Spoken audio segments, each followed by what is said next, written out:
The empty jar that was not empty. In Israel of bygone days lived an old man. His wife and his 2 daughters used to spin yarn from cotton. The old man used to sell them in the market. With the money he got, he bought food for his family. They lived on this daily meager income. They had not saved any money. The 2 daughters were of marriageable age. But the old man was in no position to arrange for their marriage, for money would be needed because of the ceremony.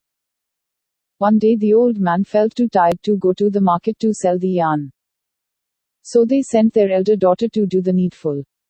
The elder daughter sold the yarn for the expected price and bought loaves of bread and was on her way back home. She took to a shortcut. In a lane, there was a small hut. She heard moaning coming from the hut. Curious, she peeped in and saw a woman and her small children lying on the floor.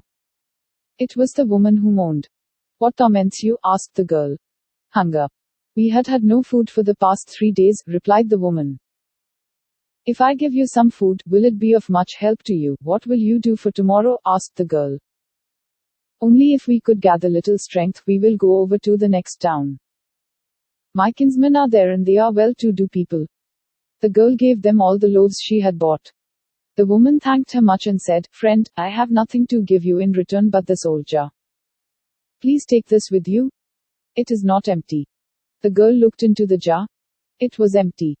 She said, "Empty or full? I have no need for your jar." "Thanks. Please take this. I tell you, it is not empty." The girl took the jar, more to satisfy the woman than to benefit out of it anyway. At home she narrated what befell her on the way, but not without some embarrassment. All were going to starve for her charity. But nobody made any adverse comment on her action. Said her mother, "True, we have to pass the night without food, but we had had some food in the morning, after all, that is right. Let us try to sell the jar. It may fetch money enough to buy at least 1 loaf of bread," said the old man. The younger sister was sent to the market with the jar. She sat down in a corner of the market waiting for some customer to buy her jar. Dozens of people looked at the jar, but nobody even cared to ask her what its price was. When the market was about to close, an old fisherman came near her and said, "I have only 1 fish left in my basket. Why don't you buy it? I'll give it cheap. I have no money to buy your fish. But if you are willing to exchange it for this jar, you are welcome to do so," said the girl. The fisherman cast a look at the jar and said, "I don't mind. Something is better than nothing." They exchanged their wares. The girl returned home with the fish.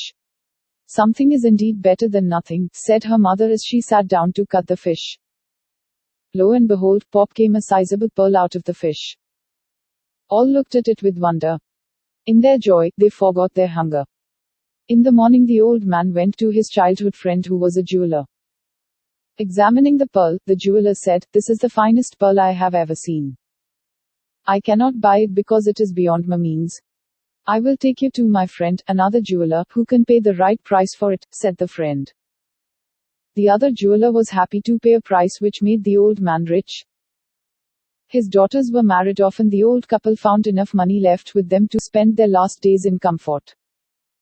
I understand the mystery of that hungry woman's assertion that her jar was not empty. One day the old man told his wife, daughters, and sons-in-law as they sat for dinner. "What do you mean, wife? The jar was full of love," explained the old man. They had a hearty dinner and lived happily. Thanks for listening. Please do like, share, and subscribe to our channel.